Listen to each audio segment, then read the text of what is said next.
Good day to everyone. My name is Stephanie Chan, and today our group will be presenting about APE Malaysia, which also known as Animals, Projects and Environmental Education Sendirian Berhad. APE Malaysia is a certified Malaysia-based social enterprise dedicated to conservation and animal welfare. They develop sustainable programs that benefits the environment, wildlife, and local communities. Their initiatives include protecting the endangered species such as sun bear, orangutan, deer, and hornbills, while promoting habitat conservation and educating the public about environmental issues. APE Malaysia also collaborates with the local communities, recognizing their role as the guardians of the forest. They also engage in educational programs and volunteer projects to support animals both in captivity and in the wild. Their commitment to holistic conservation aims to create a harmonious coexistence of people, wildlife, and nature-based tourism. Hi, my name is Jami. My number matrix is BB33103. Now I will talk about the background of APE Malaysia. APE Malaysia has been recognized as a social enterprise by the Ministry of Entrepreneurship Development on 10 June 2019. The slogan of APE Malaysia is connecting everyday people with endangered animals toward meaningful experience. The noble project that have been done by APE Malaysia is Lower Kinabalu River Corridor of Life project in Sabah, Borneo. Have been active over 15 years and have 84,000 of trees have been planted with a survival rate of 75 until 85%. They have 1,200 donations from EXO Foundation as a supporting.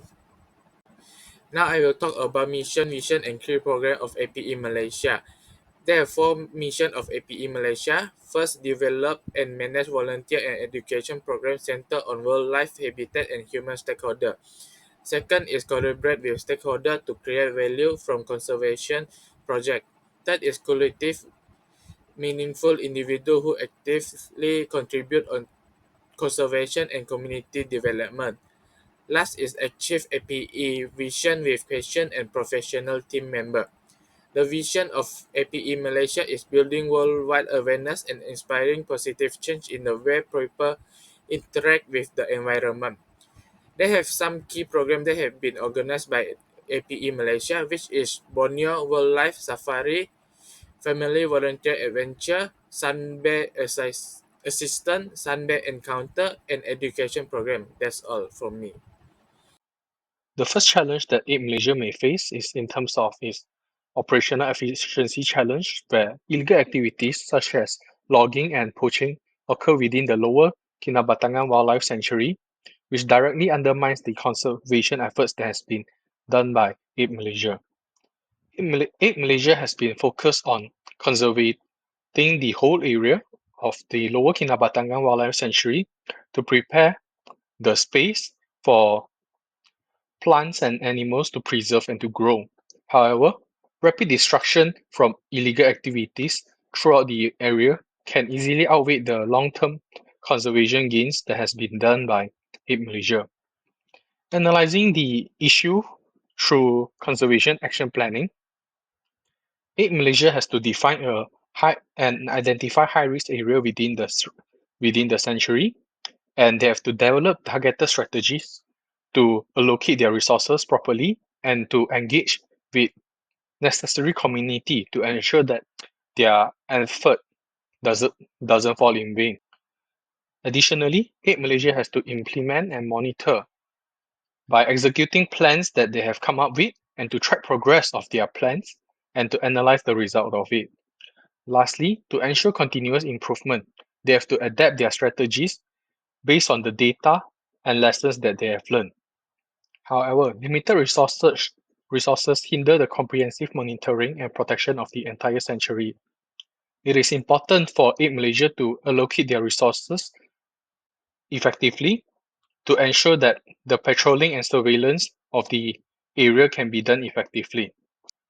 Monitoring the entire sanctuary is resource intensive and limited manpower and funding also remains an issue due to insufficient resources for patrols and surveillance in all areas. Which brings to the next issue of the risk of exploitation where unmonitored areas may be vulnerable to illegal logging and poaching. The second issue that APE Malaysia may face is in terms of its stakeholder engagement. APE Malaysia is a social enterprise which relies on public funds, government grants, and also supports from businesses and NGOs to fund them to do their work. With low trust, there will be a limited funding, which in turn reduces their funding and hinder their conservation efforts. In this case, trust is an important factor to foster a stronger collaboration and effective conservation effort. APE Malaysia has to engage with diverse stakeholders, where each stakeholder has different needs and they have to balance the diverse demands, interests, and priorities of their stakeholders. They also have to build trust with their stakeholder to secure resources, as limited engagement with their stakeholder will hinder their funding and slow down their conservation progress. Analyzing the stakeholder engagement through a pastel analysis shows that it is important for social enterprises to have continuous support from the government through proper policies. Secondly, economic conditions also influences the availability of funding from the businesses and also the general public. In terms of social, it is important for APE Malaysia to build trust with the local community where their conservation efforts are being done. Fourth, APE Malaysia also has to utilize technology to encourage transparency and impact demonstration. It is also important for them to have a strong legal framework to enhance the trust between their stakeholders towards them and to reduce skepticism.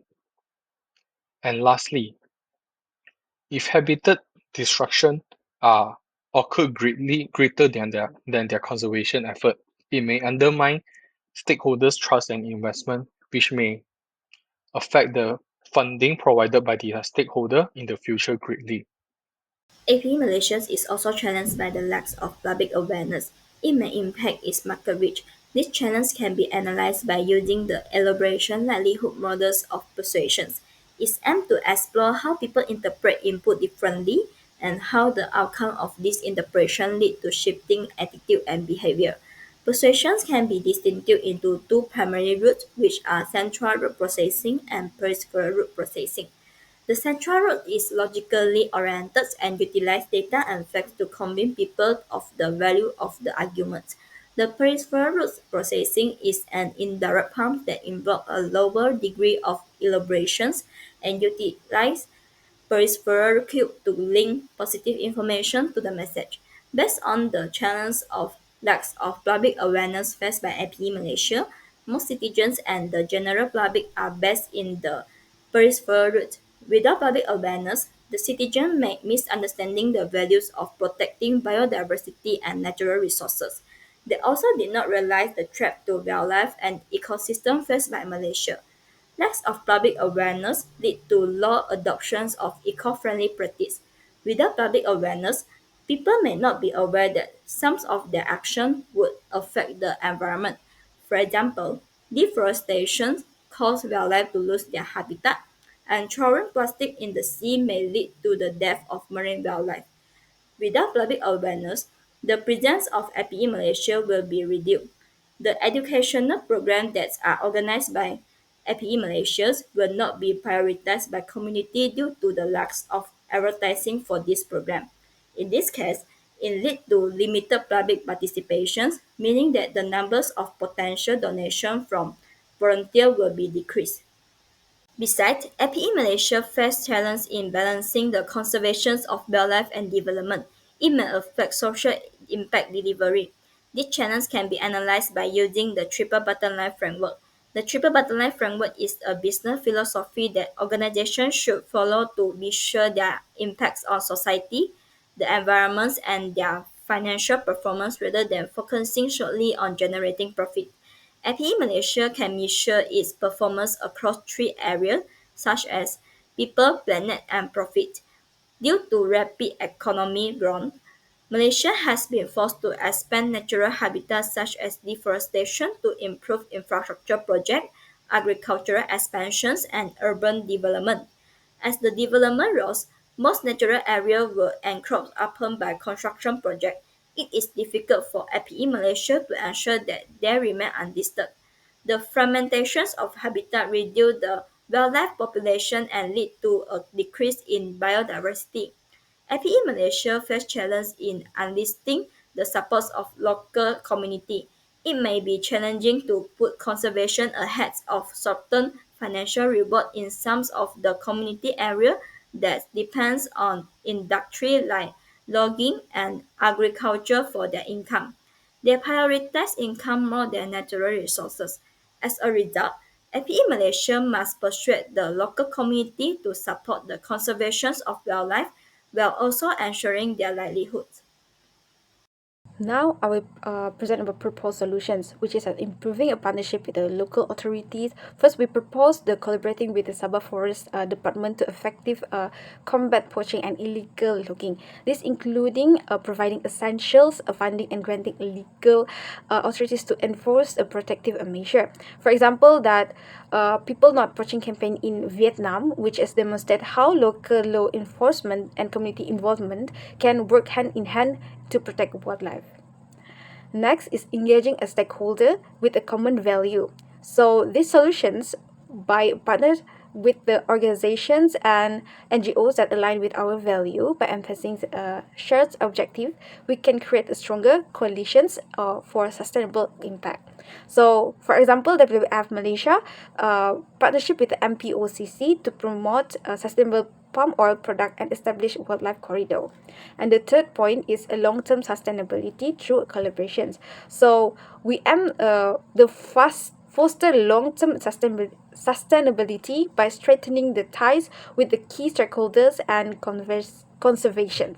So together, we can work towards preserving natural habitats and ensuring sanctuary viability.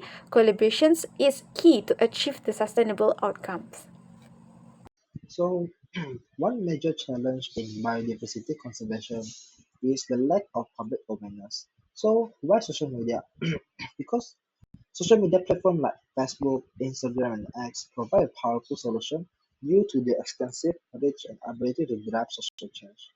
So, by leveraging this platform to share engaging content such as photos and videos, organizations can effectively increase public awareness. So, this approach has the potential to encourage pro-conservation behavior and boost funding for conservation initiatives. So, for example, social media play an important role in amplifying efforts to control the invasive Indo-Pacific lionfish in the Western Atlantic and Caribbean. So, the lionfish, it is a harmful predator, negatively impact coral reef ecosystem. So, to address this issue, public removal events called derbies were organized. Social media promotion significantly enhanced participation, awareness, and funding, so leading to 15 derbies where 24,571 lionfish were removed. So this example underscores the impact of social media in promoting conservation activities. Another significant challenge is balancing economic development with wildlife conservation. So community-led ecotourism projects provide a critical solution by offering an alternative source of income while protecting ecosystem. So by positioning natural ecosystem as valuable tourism resources, ecotourism motivates communities to conserve wildlife and habitat instead of engaging in harmful practices like deforestation and hunting. So as ecotourism develops, it reduces the need for land conversion for agriculture or development. So a successful example of this approach is WWF Nepal's community-based ecotourism program in Suvarnapur. This initiative introduced sustainable ecotourism through community homestay, habitat restoration, and forest management. Local families benefit financially from hospitality, and cultural tourism, while conservation programs restore habitats and improve forest management. So this demonstrates how community involvement can promote both environmental conservation and local economic development. So that's all for me.